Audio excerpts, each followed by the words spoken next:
शास्त्री जी, सब आपकी तरह करेंगे तो फिर देश में पुलिस प्रशासन ये लोग क्या करेंगे काम? हमने ये नहीं कहा कि हमें कानून को हाथ में लेना चाहिए। हमने ये भी नहीं कहा कि हमें कानून हाथ में लेकर के किसी की निर्दयता के साथ, बर्बरता के साथ हत्या करनी चाहिए या मारना चाहिए। हमने सिर्फ ये कहा कि आत्मरक्षा के लिए अपने पास समुचित व्यवस्था हो। हमारे भारत के सनातनीय संस्कृति में प्रत्येक देवी देवताओं के हाथ में शस्त्र है और शास्त्र है। भगवान शंकर के हाथ में त्रिशूल है, हमारे बालाजी के हाथ में मुगदर है। तो हम भी अगर भाला रखते हैं, बुलडोजर रखते हैं, किसी को आपत्ति क्या है भाई? उस पर कोई दिक्कत हो तो वो रख ले। मैं पंकज जी से कहूँगा कुछ सवाल इससे जुड़ा पूछे, लेकिन एक सवाल आपसे ज़रूर पूछ लूँगा। आपके हिंदू राष्ट्र में मुसलमान और ईसाई रहेंगे? बिल्कुल बेझिझक रहेंगे। सर्वधर्म समन्वय, सभी जातियां, सभी पंथ। देखो, सभी धर्म तो सिर्फ सनातन है। पहले तो ये भूल आप बंद कर दीजिए कि सब धर्म सिर्फ सनातन है, बाकी पंथ हैं। ये संविधान भी कहता है और भारत की ऋषि परंपरा के लोग, आचार्य, महापुरुष, उनकी वाणी ही सिद्ध मानी जाती, तो वो भी कहते हैं ये पंथ निरपेक्ष राष्ट्र है। आप ये बात कह रहे हैं, जमीयत के दो नेता हैं महमूद मदनी और अरशद मदनी, वो कह रहे हैं कि सबसे दुनिया का पुराना धर्म इस्लाम है और जो मनु थे वो ओम यानी अल्लाह की पूजा अपना करते थे। करिया लड़का भी सबको गोरा नजर आता है। ये शास्त्री जी, आप जो अभी बात कह रहे थे ना, ये कि हिंदू राष्ट्र वाली बात है, आप जानते, आपको ऐसा अचानक क्यों लगा कि देश का जो हमें अचानक नहीं लगा, आपने अचानक सुना। नहीं, आप जो ये कह रहे हैं, तो मैं ये जानना चाहता हूँ कि ये जो बहुसंख्यक समुदाय है हिंदुस्तान का, आपको क्या लगता है कि उस पर कोई खतरा है कि आप ये बात और इस बात को खतरा नहीं, सनातन को कोई मिटा नहीं सकता। ये जो बार बार हमारे सनातनीय भोले भाले लोगों को छोटी छोटी ट्रिक दिखाकर, डराकर, धमकाकर, लालच देकर जो धर्मांतरण किया जाता, हमारे सनातन के मंदिरों के साथ खिलवाड़, कई बार अखबारों में छपता, अमुक मंदिर को ढहा दिया रात में, ऐसा कर दिया, वैसा कर दिया।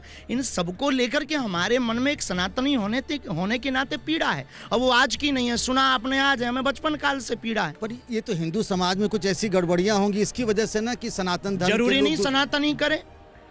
क्या सनातन पालघर के संतों पर जो उपद्रव हुआ उसमें सनातनी थे?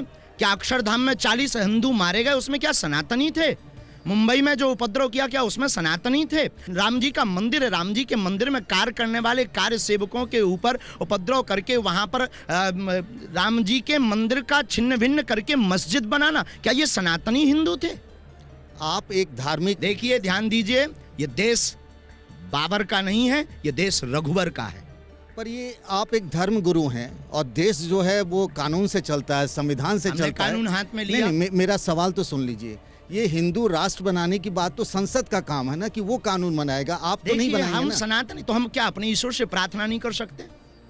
क्या हम अपने लोगों को, अपने आने वाले लोगों को या अपने से जुड़े हुए लोगों को बोल नहीं सकते? भारत में मौलिक अधिकार है, संविधान के तहत अधिकार है, प्रत्येक व्यक्ति को बोलने की आजादी और छूट है। आपको जिस प्रकार छूट है, हमें भी छूट है बोलने की। लेकिन क्यों ना बोले? शास्त्री जी, आप जो बोल देते हैं उससे लोगों की भावनाएं भड़क सकती हैं। अगर किसी की भावनाएं भड़कती हैं तो उसको मलहम लगाना चाहिए, पानी पीना चाहिए, अपने घर पर फ्रिज रखना चाहिए। जहाँ तक आप भावनाएं आहत होने की बात कर रहे हैं, आपके बेहद खास मित्र हैं शेख मुबारक। आप कह चुके हैं कई मंचों से, अभी भी आपकी मित्रता उनसे बहुत बरकरार है। उन्होंने भी कहा कि आप अभी अपरिपक्व हैं, आप नहीं सोच रहे, जब आप हिंदू पता नहीं किस बुद्धि से कहा, हाँ, कि आप जब हिंदू राष्ट्र की बात कहते हैं तो आप सोचते नहीं कि उसका असर कितना व्यापक होगा।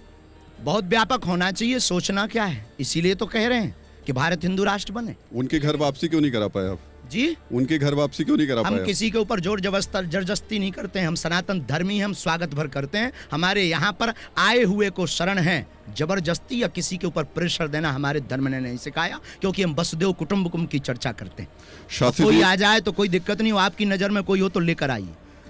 चलिए, लेकिन मैं इसके बाद हम अगला पड़ाव शुरू करेंगे, लेकिन इस आरोप में मैं एक बार फिर से आपसे पूछना चाहूँगा। अरशद मदनी ने कहा और महमूद मदनी ने कहा कि दुनिया का सबसे पुराना धर्म इस्लाम है और मनु जो थे वो ओम यानी अल्लाह की पूजा करते थे।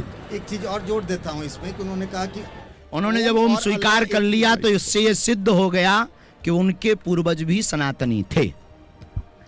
और आप कहीं कुरान में ओम निकाल दीजिए।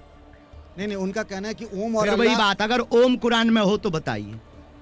अगर ओम कुरान में नहीं है तो उन्होंने स्वीकार कर लिया, थोड़ा सा राइट विंग से नहीं, थोड़ा दूसरी विंग से उन्होंने स्वीकार कर लिया कि हमारे बाप दादा भी सनातनी थे। झंझट खत्म।